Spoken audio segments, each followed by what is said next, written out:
Hello, Peace River, Westlock, Daryl Teskey here. Um, your independent candidate trying to make a go of it here for make a run as your member of parliament to serve your needs.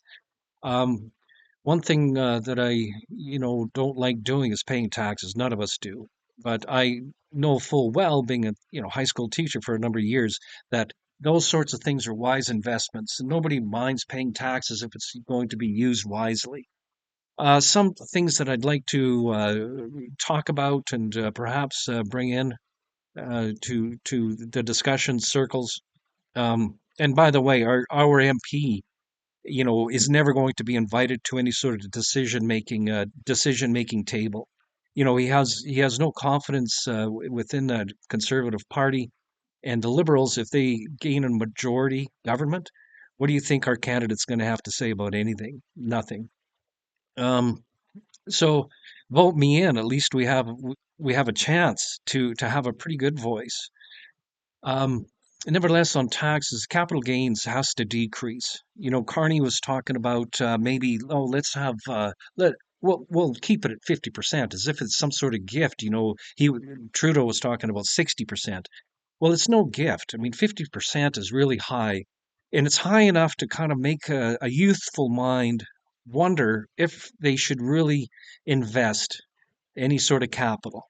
And we have to remove that particular thought. We want to make sure that we have our youth confident that they can invest, grow their businesses. And I know a number of folks that have taken a business and they're doing great.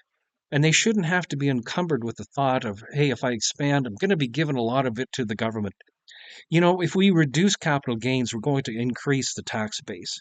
The other thing that I'd like to talk about for rural parents that have kids that are going to be going to universities or colleges. We don't have a choice really out here in Peace River, Westlock. Not too many choices.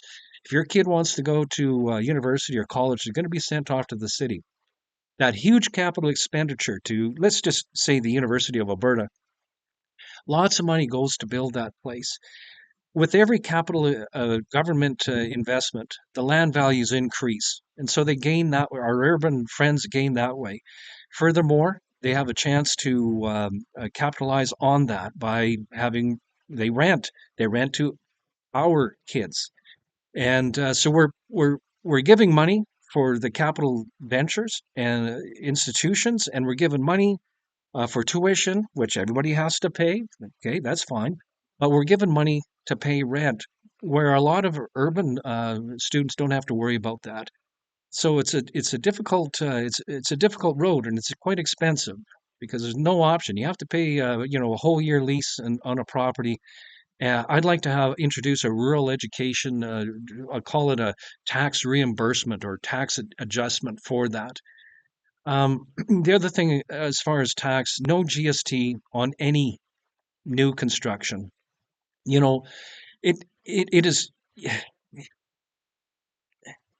it makes no sense because I mean you're paying tax, a wholesaler's paying tax, and then when I buy my stuff from the wholesaler, you got to pay tax, and then when I sell a project, I have to go and charge tax, and it can be a terrific amount. I mean, $20,000 is no chum change, that's for sure. And then if it's a young couple, 25-year mortgage or whatever on that 20,000 or tax, well, it's just too much and tax, and you'll actually increase activity.